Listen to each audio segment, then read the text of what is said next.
ఓం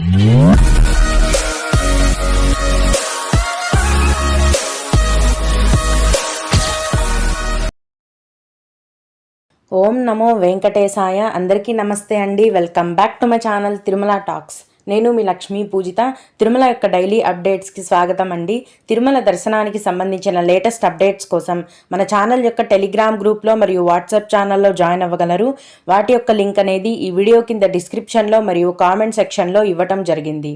ఈ వీడియోలో ఈరోజు తిరుమల దర్శనం యొక్క పూర్తి వివరాలను గురించి, అలాగే ఈ జూన్ నెలలో కాలినడక మార్గం దర్శనం టికెట్ల యొక్క పూర్తి వివరాలను గురించి, మరియు భక్తులు అడిగిన ముఖ్యమైన దర్శనానికి సంబంధించిన సందేహాలను, వాటి యొక్క సమాధానాలను గురించి కూడా తెలుసుకుందాము. కనుక వీడియోని చివరి వరకు చూడండి.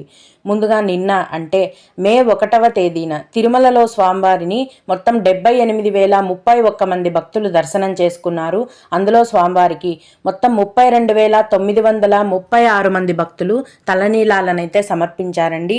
నిన్నటి రోజున తిరుమలలో శ్రీవారి హుండీ యొక్క ఆదాయం అనేది 3,46,00,000 రూపాయలు.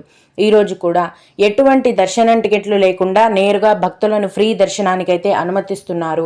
ఈ విధంగా టికెట్స్ లేకుండా నేరుగా డైరెక్ట్గా వెళ్ళే ఫ్రీ దర్శనానికి ఈరోజు కూడా 24 గంటల సమయం అనేది పడుతోంది. అలాగే తిరుపతిలో ప్రతిరోజు ఇచ్చే సర్వదర్శనం టికెట్లతో దర్శనానికి వెళ్ళే భక్తులకైతే దర్శనానికి దాదాపుగా 6 గంటల సమయం పడుతోంది. 300 రూపాయల దర్శనం వారికి మరియు 500 రూపాయల దర్శనం టికెట్లు కలిగి ఉన్న భక్తులకు దర్శనానికి 5 గంటల సమయం అనేది పడుతోంది. రోజులాగే ఈరోజు కూడా యథావిధిగా చిన్న పిల్లల యొక్క సుపదం ఇన్ఫాంట్ దర్శనం అనేది కొనసాగుతోందండి. ఇన్ఫాంట్ దర్శనం అనేది కేవలం 12 నెలల లోపు వయస్సు ఉన్న చిన్న పిల్లలకు మరియు వారి యొక్క తల్లిదండ్రులకైతే వర్తిస్తుంది. ఈ ఇన్ఫాంట్ దర్శనానికి ఈరోజు దాదాపుగా 2 గంటల సమయం పడుతోంది. అలాగే విఐపి బ్రేక్ దర్శనం టికెట్లు కలిగి ఉన్న భక్తులకు 1.5 లోపు దర్శనం అనేది పూర్తయిపోతుంది. దీన్ని బట్టి రోజులాగే ఈరోజు కూడా భక్తుల యొక్క రద్దీ అనేది చాలా ఎక్కువగా ఉందండి. ఏమాత్రం కూడా తగ్గలేదు. మేబీ ఈ జూన్ నెలలో స్కూల్స్ రీఓపెన్ అయిన తర్వాత భక్తుల యొక్క రద్దీ అనేది తగ్గే అవకాశం ఉండొచ్చు. అంతవరకు కూడా రద్దీ అనేది ఎక్కువగానే కొనసాగుతోంది. ఫ్రీ దర్శనం కోసం అన్ని కంపార్ట్మెంట్లు 31 కంపార్ట్మెంట్లు ఉన్నాయండి. అన్ని కంపార్ట్మెంట్లు కూడా నిండిపోయి తిరుమల కొండపైన ATGH వరకు కూడా క్యూ లైన్ అనేది వ్యాపించి ఉంది. అంతవరకు కూడా భక్తులు క్యూ లైన్లో వేచి ఉండే పరిస్థితి అయితే ఉందండి.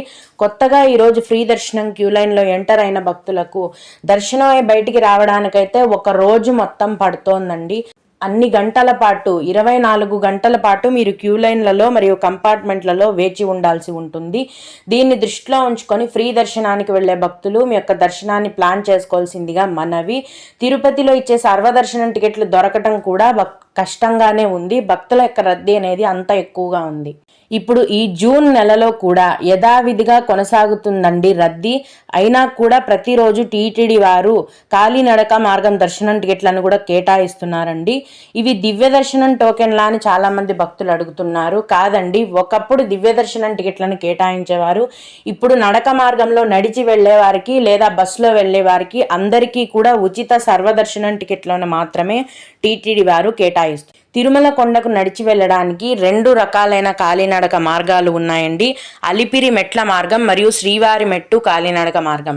అలిపిరి మెట్ల మార్గం అనేది ప్రతిరోజు కూడా ఉదయం 5:30 గంటల నుంచి రాత్రి 9:30 గంటల వరకు తెరిచి ఉంటుంది. ఈ అలిపిరి మెట్ల మార్గంలో నడిచి వెళ్లాలనుకునే భక్తులకు కిందనే తిరుపతిలోని అలిపిరి భూదేవి కాంప్లెక్స్లో ప్రతిరోజు సాయంత్రం 4 లేదా 5 గంటల నుంచి ఉచిత సర్వదర్శనం టికెట్లను కేటాయిస్తున్నారండి. భక్తుల యొక్క రద్దీ ఎక్కువగా ఉండటంతో సాయంత్రం నుంచి టికెట్లు కేటాయించడం మొదలు పెట్టగానే రాత్రి 7:30 గంటల కల్లా టికెట్లన్నీ ఫుల్ అయిపోతున్నాయి. మీరు ఈ అలిపిరి భూదేవి కాంప్లెక్స్లో టికెట్స్ తీసుకోవాలంటే మధ్యాహ్నం నుంచే క్యూ లైన్లో ఉంటే మీకు ఖచ్చితంగా టికెట్లు అనేవి దొరికే అవకాశం ఉంటుంది. ఈ సర్వదర్శనం టికెట్స్ తీసుకోవాలంటే మీ యొక్క ఆధార్ కార్డు ఒరిజినల్ కానీ జిరాక్స్ కానీ ఖచ్చితంగా ఉండాలి. ఈ విధంగా ఈ అలిపిరి భూదేవి కాంప్లెక్స్లో ఇచ్చే సర్వదర్శనం టికెట్లను తీసుకొని మీరు అలిపిరి మెట్ల మార్గంలో నడిచి వెళ్ళి స్వామివారిని దర్శనం చేసుకోవచ్చు. అయితే ఇప్పుడు కూడా చిరుతపులుల సంచారం అనేది అక్కడ జరుగుతోందండి. కాబట్టి టీటీడీ వాళ్ళు పెట్టిన రూల్ ప్రకారం అలిపిరి శ్రీవారి మెట్ల మార్గాలలో మధ్యాహ్నం 2 గంటలు దాటిన తర్వాత 12 ఏళ్ల లోపు వయస్సు ఉన్న చిన్నపిల్లలని ఆ మెట్ల మార్గాలలో అనుమతించరు. భక్తులందరూ కూడా ఈ విషయాన్ని గమనించాలి. ఇక శ్రీవారి మెట్టు కాలినడక మార్గం అండి. ఈ శ్రీవారి మెట్ల మార్గం అనేది ప్రతిరోజు ఉదయం 6 గంటల నుంచి సాయంత్రం 6 గంటల వరకు తెరిచి ఉంటుంది. ఈ శ్రీవారి మెట్టు కాలినడక మార్గంలో నడిచి వెళ్లే భక్తులకు ప్రతిరోజు ఉదయం 5 గంటల నుంచి శ్రీవారి మెట్లు స్టార్టింగ్లోనే ఉచిత సర్వదర్శనం టికెట్లను కేటాయిస్తారండి. ఏ రోజుకు ఆ రోజే దర్శనం టికెట్లను కేటాయిస్తారు. ఉదయం 5 గంటల నుంచి ఈ దర్శనం టికెట్లను కేటాయించడం మొదలు పెట్టగానే భక్తుల యొక్క రద్దీని బట్టి 2 లేదా 3 గంటల్లోపే దర్శనం టికెట్లు అనేవి ఫుల్ అయిపోతాయండి. ఈ టికెట్స్ తీసుకోవాలంటే కూడా మీ యొక్క ఆధార్ కార్డు ఒరిజినల్ కానీ జిరాక్స్ కానీ ఖచ్చితంగా ఉండాలి.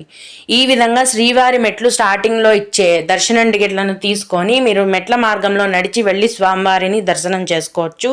అయితే టీటీడీ వారు పెట్టిన రూల్ ప్రకారము శ్రీవారి మెట్ల మార్గం స్టార్టింగ్ దగ్గర మీరు దర్శనం టికెట్లు తీసుకుంటే ఖచ్చితంగా శ్రీవారి మెట్ల మార్గంలో నడిచి వెళ్ళేటప్పుడు 1250వ మెట్టు దగ్గర మీరు తీసుకున్న దర్శనం టికెట్ని స్కాన్ చేయించుకోవాలి.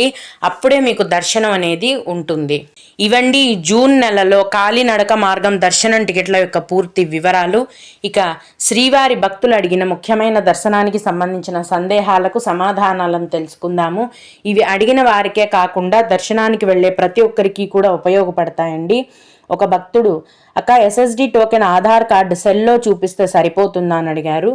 ఎస్ఎస్డి టోకెన్స్ తీసుకోవడానికి ఆధార్ కార్డ్ అనేది చూపించాలండి. సెల్లో చూపిస్తే సరిపోదు. మీరు ప్రింట్అవుట్ తీసుకొని పేపర్ని చూపించాల్సి ఉంటుంది.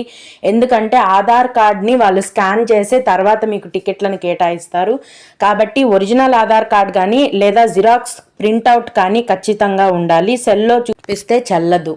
అలాగే అక్క 1 year బాబుకి దర్శనం చేసుకోవడం ఎలా అక్క? విష్ణు నివాసం దగ్గర టోకెన్ తీసుకున్న తర్వాత సుపదంలో మళ్ళీ టోకెన్ ఇస్తారా? ఈ దర్శనం ఎలా చేసుకోవాలి చెప్పండి అని అడిగారు. సంవత్సరం బాబుకి సుపదం దర్శనం అనేది ఉండదండి. 12 నెలల లోపు వయస్సు ఉండాలి. అప్పుడే సుపదం ఇన్ఫాంట్ దర్శనానికి పంపిస్తారు.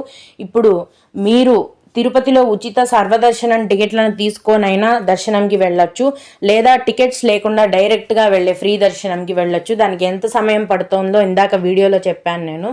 అంతేగాని సుపదం దర్శనం ఉండదండి. అయితే మీరు ఏ దర్శనానికి వెళ్ళినా కూడా మీ బాబుకి దర్శనం టికెట్ అవసరం లేకుండా మీతో పాటు డైరెక్ట్గా అయితే దర్శనానికి తీసుకొని వెళ్ళొచ్చు. అలాగే మేడం తిరుమలలో 300 రూపాయల టికెట్స్ ఎక్కడ ఇస్తున్నారు అని అడిగారు. 300 రూపాయల దర్శనం టికెట్లు అనేవి కేవలం ఆన్లైన్లో మాత్రమే విడుదల చేస్తారండి. అవి కూడా ప్రస్తుతం ఆగస్టు నెల వరకు విడుదల చేసేశారు. అన్నీ కూడా ఫుల్ అయిపోయాయి. ప్రస్తుతం తిరుపతిలో కేవలం ఉచిత సర్వదర్శనం టికెట్లను మాత్రమే ప్రతిరోజు కేటాయిస్తారు. తిరుమల కొండపైన అయితే ఎటువంటి దర్శనం టికెట్లు కూడా కేటాయించరు. అలాగే ఇంకొకరు శ్రీవారి సేవా టికెట్స్ ఎప్పుడు రిలీజ్ అవుతాయి అని అడిగారు. మే నెల 30వ తేదీన జూలై నెలకు సంబంధించిన శ్రీవారి సేవా వాలంటరీ సేవా టికెట్లను విడుదల చేశారండి. అదేవిధంగా ఈ జూన్ నెల చివరి వారంలో ఆగస్టు నెలకు సంబంధించిన శ్రీవారి వాలంటరీ సేవా టికెట్లను విడుదల చేస్తారు. కరెక్ట్గా ఏ తేదీన విడుదల చేస్తారనేది టీటీడీ వారి నుంచి సమాచారం వచ్చిన వెంటనే అందరికంటే ముందుగా మన ఛానల్లో నేను మీకు తెలియజేస్తాను. ఓం నమో వెంకటేశాయ. మీకు కూడా ఈ విధంగా ఏవైనా సందేహాలు ఉన్నట్లయితే ఈ వీడియో కింద కామెంట్ సెక్షన్లో తెలియజేయగలరండి. నేను వాటికి ఖచ్చితంగా రిప్లై ఇవ్వడానికైతే ప్రయత్నిస్తాను. ఇవి ఇవాల్టి తిరుమల అప్డేట్స్. ఇలాంటి మరిన్ని వీడియోల కోసం నా ఛానల్ని సబ్స్క్రైబ్ చేసుకోండి. ఈ వీడియోని లైక్ చేసి షేర్ చేయగలరు. ఓం నమో వెంకటేశాయ.